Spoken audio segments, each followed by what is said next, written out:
नमस्कार, मैं वीना वर्मा हमारे YouTube चैनल एस्ट्रो वीना पर आपका हार्दिक स्वागत करती हूँ। धन्यवाद भी देती हूँ आप मेरे साथ जुड़े हुए हैं। आज हम चर्चा करते हैं ग्रहों के बारे में, चर्चा करते हैं ट्रांसिट के बारे में, चर्चा करते हैं। ये तो सभी जानते हैं कि कोई भी चीज़, इवन इस ब्रह्मांड में कोई भी चीज़ है वो स्थिर नहीं रहती, हमेशा मूवमेंट में रहती है। चाहे ह्यूमन बीइंग हो, चाहे कुछ और चीज़ हो या प्लैनेट्स हो, ये हमेशा चलते रहते हैं। चलते रहने का नाम ही ज़िंदगी है। तो अब आज हम चर्चा करते हैं सूर्य वृश्चिक राशि में 16 नवंबर को प्रवेश कर रहे हैं, तो 12 राशियों के ऊपर इनका क्या क्या प्रभाव होगा इसके बारे में हम चर्चा कर लेते हैं। और अगर कोई सरल उपाय है तो वो भी मैं आपके साथ शेयर करना चाहूँगी। अब हम बात करते हैं मेष राशि के बारे में। मेष राशि वाले कुंडली में मेष राशि जिनकी है उनके अष्टम भाव में सूर्य प्रवेश करेंगे। अष्टम भाव में सूर्य जो है मेष राशि का पंचम भाव का स्वामी है, यानी कि विद्या के स्थान का स्वामी है, ज्ञान के स्थान का स्वामी है, साथ ही साथ संतान के भाव का भी स्वामी है। तो मेष राशि के जातकों के साथ थोड़ा सा असंतोष हो रहा है, क्योंकि सूर्य की जो युति है वो केतु के साथ में होगी। और थोड़ा सा थोड़ा सा इनको मेष राशि वाले जातकों को संतान की तरफ से थोड़ा सा कष्ट हो सकता है। अगर वो स्टूडेंट हैं तो उनको विद्या अध्ययन में भी थोड़े से कंसंट्रेशन में प्रॉब्लम हो सकती है। तो इनके लिए क्या है कि इनको, अगर ये चाहते हैं अपना धन भी बढ़ाना चाहते हैं, अष्टम में रहेंगे तो अष्टम से इनके सेकंड भाव को देखेंगे। सूर्य की सिर्फ 7वीं दृष्टि होती है, तो सूर्य जब इनके सेकंड भाव को देखेंगे तो अगर वो प्रयत्नशील रहेंगे, हिम्मत से काम लेंगे, कॉन्फिडेंस से काम लेंगे, तो इनको धन संपत्ति तो प्राप्त होगी, पर उसके लिए इनको विशेष प्रयत्न करना पड़ेगा।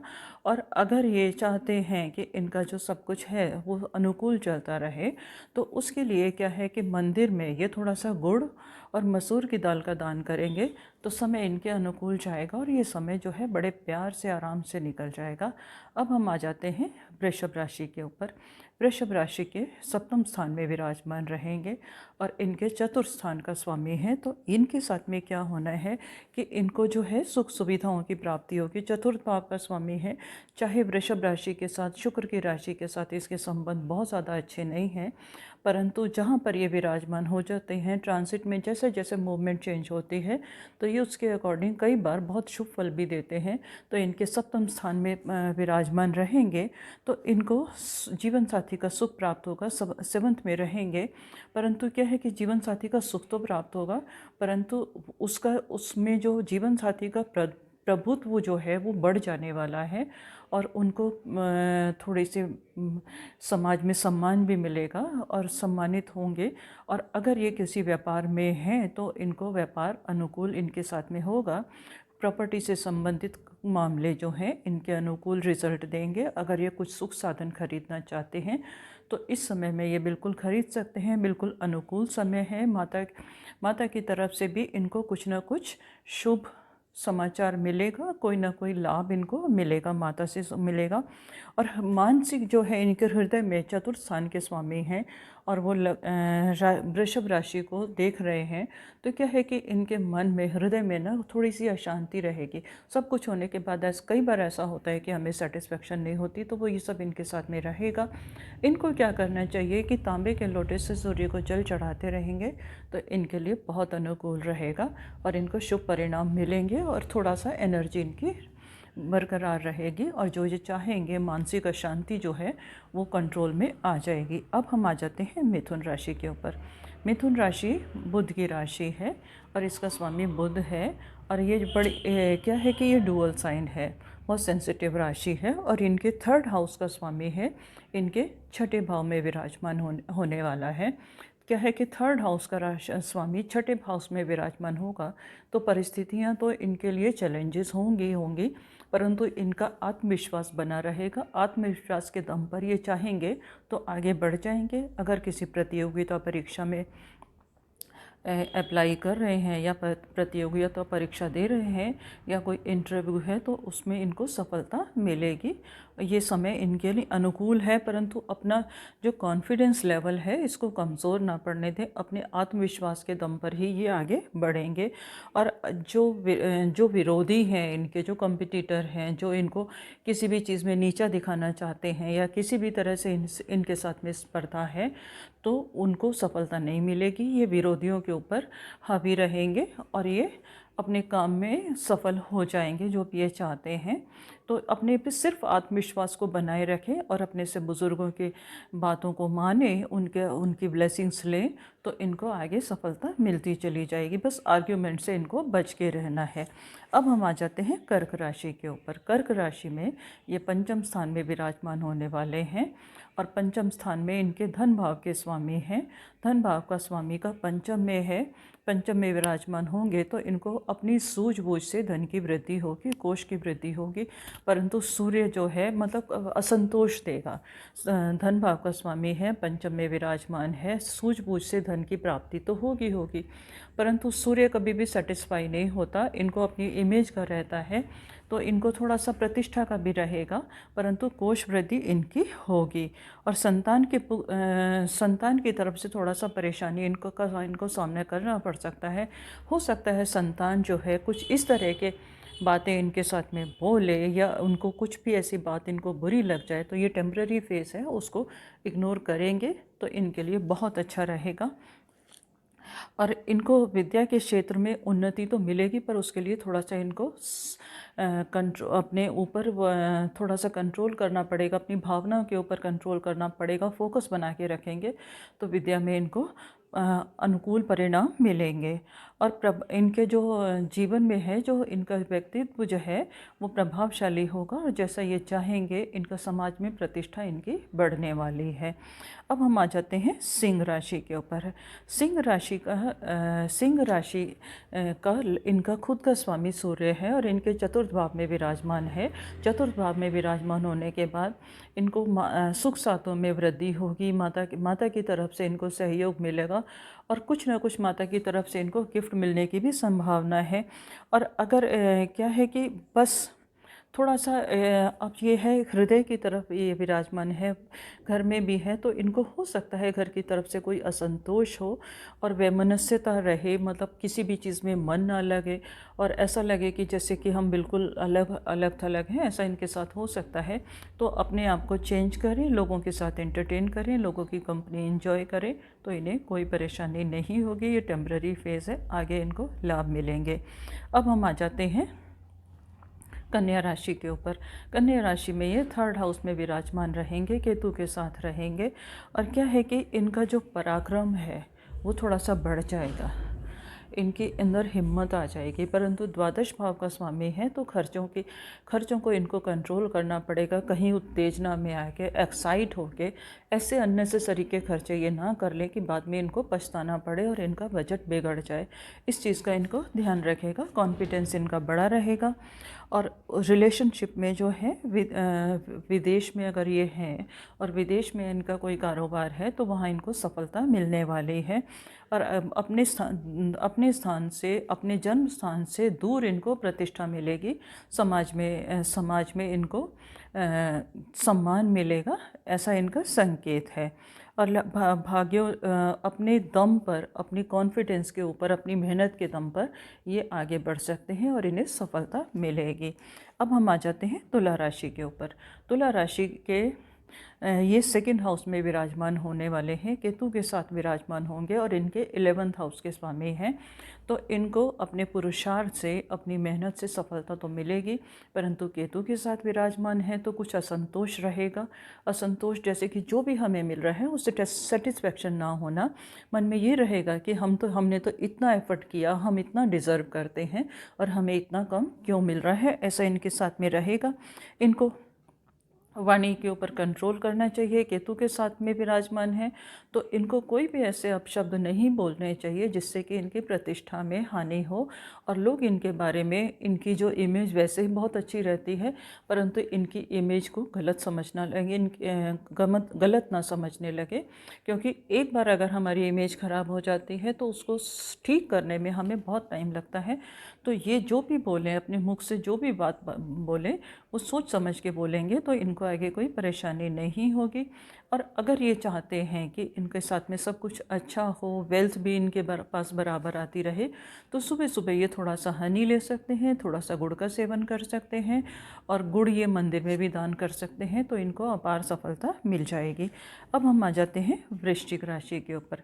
वृश्चिक राशि के, ये वृश्चिक राशि में ही विराजमान रहेंगे और इनके 10th भाव के स्वामी हैं, तो इनको पिता से सहयोग मिला गया। पिता के सहयोग से अगर ये आगे बढ़ेंगे तो इनका जो कारोबार है वो काफ़ी आगे बढ़ेगा। और पिता से किसी भी तरह से आर्ग्यूमेंट से बचने की कोशिश करें।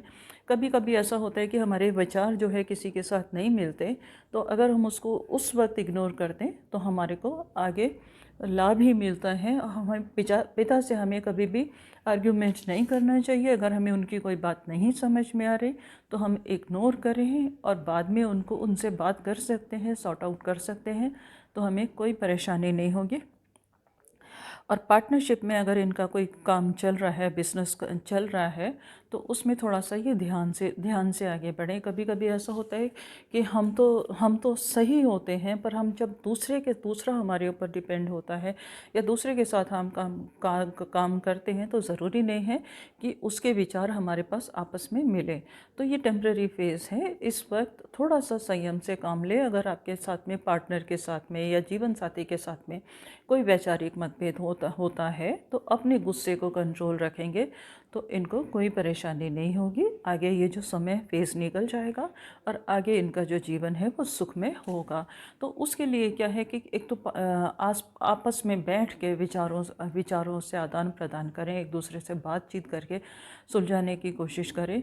और अगर आप और ज़्यादा कुछ फ़ायदा चाहते हैं तो छोटी छोटी लड़कियों को आप मीठी चीज़ों का दान देंगे, मीठी चीज़ों का, स्वीट्स वगैरह का दान देंगे, तो समय जो है आपके अनुकूल रहेगा और आपको पूरा लाभ मिलेगा। अब हम आ जाते हैं धनु राशि के ऊपर। धनु राशि में सूर्य जो है 12th हाउस में विराजमान रहेंगे और इनके भाग्य स्थान के स्वामी हैं। तो क्या है कि इनके साथ में खर्चों की अधिकता रहेगी। द्वादश में विराजमान होने के बाद इनके पास अननेसेसरी के खर्चे आ जाएंगे। तो एक तो इनको अपने स्वास्थ्य का ध्यान रखना है और थोड़ी सी सेविंग इस तरह की बना के रखें, थोड़ा सा पैसा इस तरह का बचा के रखें कि इमरजेंसी में किसी भी परिस्थिति में आपको उसकी ज़रूरत पड़ सकती है, तो आप उसको यूटिलाइज़ कर पाएँ, तो आपके लिए बहुत अच्छा रहेगा।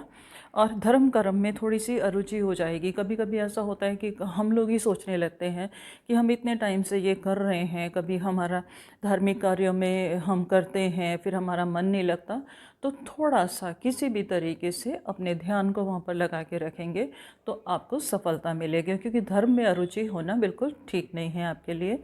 अगर आप ज़्यादा भी कुछ नहीं कर सकते तो कम से कम सूर्य नमस्कार कीजिए। कि सूर्य नमस्कार में आप सूर्य के जो 12 मुद्राएं हैं उनको सूर्य के सामने जाके करेंगे तो आपकी ऑरा क्लीन रहेगी और आपकी एनर्जी बूस्ट रहेगी। और अगर सूरज की जो डायरेक्ट एनर्जी आपको मिलती है तो उसमें अगर आप ज़्यादा धार्मिक क्रियाकलापों में पार्ट नहीं ले पाते, तब भी आपकी एनर्जी जो बूस्ट रहेगी और सूरज की कृपा आपके ऊपर बनी रहेगी। इस सूर्य नमस्कार से आपको आशातीत लाभ मिलेंगे और आपकी हेल्थ भी बनी रहेगी और फिजूल खर्चे जो नज़र आ रहे हैं वो कंट्रोल में रहेंगे। कारोबार का थोड़ा सा ध्यान रखें। अब हम आ जाते हैं मकर राशि के ऊपर। मकर राशि में ये 11th हाउस में आने वाले हैं, तो इनके सोर्सेज ऑफ इनकम बढ़ेंगे। परंतु अष्टम भाव के स्वामी हैं। अष्टम भाव के स्वामी होने के साथ साथ इनको कुछ स्पेशल एफर्ट्स करने पड़ेंगे, कुछ खास एफर्ट्स करने पड़ेंगे, उसके बाद इनको सफलता मिलेगी। कुछ गुप्त धन भी इनको मिल सकता है। हो सकता है कभी इन्होंने इन्वेस्ट किया हो तो उसमें अचानक इनको लाभ मिलने की पूरी उम्मीद है। और थोड़ा सा संतान की तरफ से इनको थोड़ा सा संतान के स्वास्थ्य की चिंता रहेगी और विद्या अध्ययन में भी इनको थोड़ा सा कंसंट्रेशन में प्रॉब्लम होगी। क्योंकि सूर्य की जो दृष्टि है वो पंचम भाव पर पड़ रही है और पंचम भाव पर संतान भाव भी है, तो संतान के स्वास्थ्य की इनको चिंता रह सकती है। और साथ ही साथ इनके साथ में क्या हो सकता है कि जैसे अगर ये स्टूडेंट हैं तो इनको विद्या में थोड़ी सी दिक्कत हो सकती है। तो आपको क्या करना है कि जितनी भी आप पढ़ाई करते हैं, क्या है कि अगर आप रात को इन दिनों पढ़ाई करेंगे, आपका नेचर है कि आपको रात में पढ़ाई करते हैं, तो आप उस नेचर को चेंज कर लीजिए। सूर्योदय से पहले उठिए। सूर्योदय से पहले उठने के बाद फ्रेश होने के बाद थोड़ा सा पानी पीजिए। पानी पीने के बाद जो भी आप अध्ययन करना चाहते हैं उसे करेंगे तो आपको सफलता मिलेगी। और आप जो है पूरे दिन भर के मतलब सुबह फ्रेश माइंड में अगर पढ़ेंगे तो आपका फोकस भी बना रहेगा और आपको कोई डिस्टरबेंस नहीं होगी और आपको सफलता मिलेगी। अब हम आ जाते हैं कुंभ राशि के ऊपर। कुंभ राशि के ये 10th हाउस में विराजमान होने वाले हैं, सप्तम हाउस के स्वामी हैं। इनके साथ ये जो है इनको रोज़गार में इनको उन्नति मिलेगी और रोज़गार में पार्टनरशिप में भी अगर ये काम करते हैं तो उसमें भी इनको सफलता मिलेगी, परंतु पार्टनर के साथ इनको तालमेल बिठा के रखना पड़ेगा। थोड़ा सा कभी कभी हमारे विचार जो है दूसरे से नहीं मिलते। जब हम बिज़नेस में होते हैं, किसी काम में होते हैं या हम ग्रस्त भी होते हैं तो ज़रूरी नहीं है कि सामने वाला हमेशा हमारी बात मानता रहे, तो हमें इन चीज़ों को इग्नोर करना पड़ेगा। अगर हम इग्नोर कर देंगे, तालमेल में कमी आती है, तो हम उन चीज़ों को इग्नोर करके आगे बढ़ेंगे तो हमें सफलता मिलेगी। क्योंकि ये जो फेज़ होता है ये टेम्प्ररी होता है और टेम्प्ररी फेज़ निकलने के बाद हमें जो लाभ मिलते हैं, अगर हम कंट्रोल कर लें, संयम से रहें, तो हमें अपार लाभ मिलते हैं। और वैचारिक मतभेद हम किसी भी तरह से जीवन साथी के साथ वैचारिक मतभेद ना रखें, कोई आर्ग्यूमेंट ना करें और उसके स्वास्थ्य का, उसकी खुशियों का ध्यान रखेंगे तो हमारे साथ में बहुत अच्छा रहेगा। और माता के स्वास्थ्य की आपको थोड़ी सी चिंता रहेगी और समाज में आपको प्रतिष्ठा मिलेगी, समाज में आपको सम्मानित मिलेगा। आपके कार्यों में अगर आपकी कोई प्रमोशन वगैरह रुकी हुई है तो इस समय होने की पूरी उम्मीद है। अब हम आ जाते हैं मीन राशि के ऊपर। मीन राशि में क्या है कि मीन राशि में ये छठे भाव का स्वामी है और छठे भाव का स्वामी होने के बाद इनके भाग्य स्थान में विराजमान हो रहे हैं। तो ये जो इन्होंने जो अब तक प्रयास किए थे उन प्रयासों से इनको सफलता मिलेगी और अपने ही प्रयासों से ये आगे बढ़ेंगे। और हर कंपटीशन में, हर मुश्किल से अगर ये मुश्किलों से घबरा जाएंगे तो इन्हीं के लिए परेशानी होगी। आप लोग वैसे भी थोड़े से सेंसिटिव होते हैं, आपकी नेचर ये होती है कि जिस परिस्थिति में आप रहते हैं उसी में आप एडजस्ट होते हैं। तो थोड़ा सा अपने आप को चेंज कीजिए, अपनी विल पावर को स्ट्रॉन्ग कीजिए। अगर आप अपनी विल पावर स्ट्रॉन्ग करेंगे तो ये समय आपके लिए बहुत अनुकूल जाने वाला है और आप जो चाहते हैं वो आप हासिल कर पाएंगे। बस कॉन्फिडेंस लेवल आपको बना के रखना है, इससे आपको सफलता मिलेगी। आपके लिए सिर्फ एक छोटा सा उपाय है कि आप सूर्य को तांबे के लोटे से जल चढ़ाइएगा, उसमें थोड़ा सा गुड़ डाल लीजिएगा, थोड़े से चावल डाल लीजिएगा और प्रार्थना कीजिएगा कि वो पूरी एनर्जी आपको दे। इसके साथ ही मैं आपसे विदा लेती हूँ। उम्मीद करती हूँ कि ये जानकारी से आपको भरपूर लाभ होगा और ये जानकारी आपको पसंद आई है।